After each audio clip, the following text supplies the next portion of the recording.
ನಮಸ್ಕಾರ ವೀಕ್ಷಕರೇ, ಎಲ್ಲರಿಗೂ ಮತ್ತೊಂದು ಸಂಚಿಕೆಗೆ ಸ್ವಾಗತ.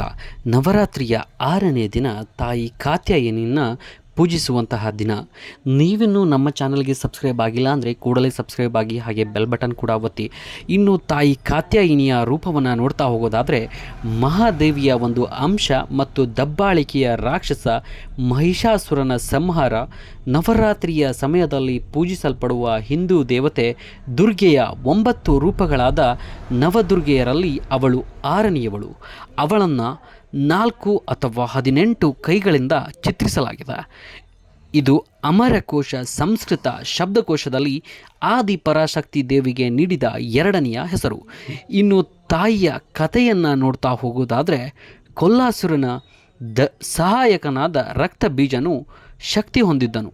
ಆ ಮೂಲಕ ಭೂಮಿಯ ಮೇಲೆ ಚೆಲ್ಲಿದ ಅವನ ರಕ್ತದ ಪ್ರತಿ ಹನಿಯು ರಾಕ್ಷಸನನ್ನು ಹುಟ್ಟುಹಾಕುತ್ತದೆ. ಈ ಶಕ್ತಿಯಿಂದಾಗಿ ಭೈರವ ರಕ್ತಬೀಜನನ್ನು ಕೊಲ್ಲುವುದು ಅಸಾಧ್ಯವೆಂದು ಕಂಡುಕೊಂಡನು. ಕಾತ್ಯಾಯನಿಯು ರಕ್ತಬೀಜನ ರಕ್ತವನ್ನೆಲ್ಲ ಭೂಮಿಯ ಮೇಲೆ ಬೀಳಲು ಬಿಡದೆ ನುಂಗಿದಳು. ಅವಳು ಭೈರವನ ಸೈನಿಕರನ್ನು ಪುನರುಜ್ಜೀವನಗೊಳಿಸಲು ಅಮೃತ್ ಕುಂಡವನ್ನು ರಚಿಸಿದಳು. ಹೀಗೆ ಯುದ್ಧದಲ್ಲಿ ನಿರ್ಣಾಯಕ ಪಾತ್ರವನ್ನು ವಹಿಸಿದಳು. ಕೊಲ್ಲಾಪುರದ ದಕ್ಷಿಣದಲ್ಲಿರುವ ಅವಳ ದೇವಾಲಯವು ಇಂದಿಗೂ ಕೂಡ ಇದನ್ನು ನೆನಪಿಸುತ್ತದೆ. ಶಕ್ತಿಪೀಠಗಳಲ್ಲಿ 2ನೆಯದು ತುಳಜಾಪುರದ ತುಳಜಾ ಭವಾನಿ. ಇದು ಭೋಸಲೆ ರಾಜಮನೆತನದ ಯಾದವರು ಮತ್ತು ವಿವಿಧ ಜಾತಿಗಳಿಗೆ ಸೇರಿದ ಅಸಂಖ್ಯಾತ ಕುಟುಂಬಗಳ ಕುಲದೈವ ಕೂಡ ಆಗಿದೆ.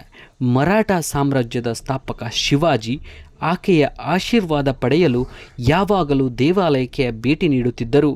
ದುರ್ಗಾ ಭವಾನಿ ಅಂದರೆ ಕಾತ್ಯಾಯನಿ ದೇವಿಯು ಅವನ ದಂಡಯಾತ್ರೆಯಲ್ಲಿ ಯಶಸ್ಸಿಗಾಗಿ ಒಂದು ಖಡ್ಗವನ್ನು ಕೂಡ ಕೊಟ್ಟಳು ಎಂಬ ನಂಬಿಕೆಯಿದೆ. ದೇವಾಲಯದ ಇತಿಹಾಸವನ್ನು ಸ್ಕಂದ ಪುರಾಣದಲ್ಲಿ ಕೂಡ ಉಲ್ಲೇಖಿಸಲಾಗಿದೆ. ಇಲ್ಲಿಗೆ ಈ ಸಂಚಿಕೆಯನ್ನು ಮುಗಿಸ್ತಾ ಇದ್ದೇವೆ. ಮುಂದಿನ ಸಂಚಿಕೆಯೊಂದಿಗೆ ಮತ್ತೆ ಬರ್ತೇನೆ. ಅಲ್ಲಿವರೆಗೂ ಧನ್ಯವಾದಗಳು.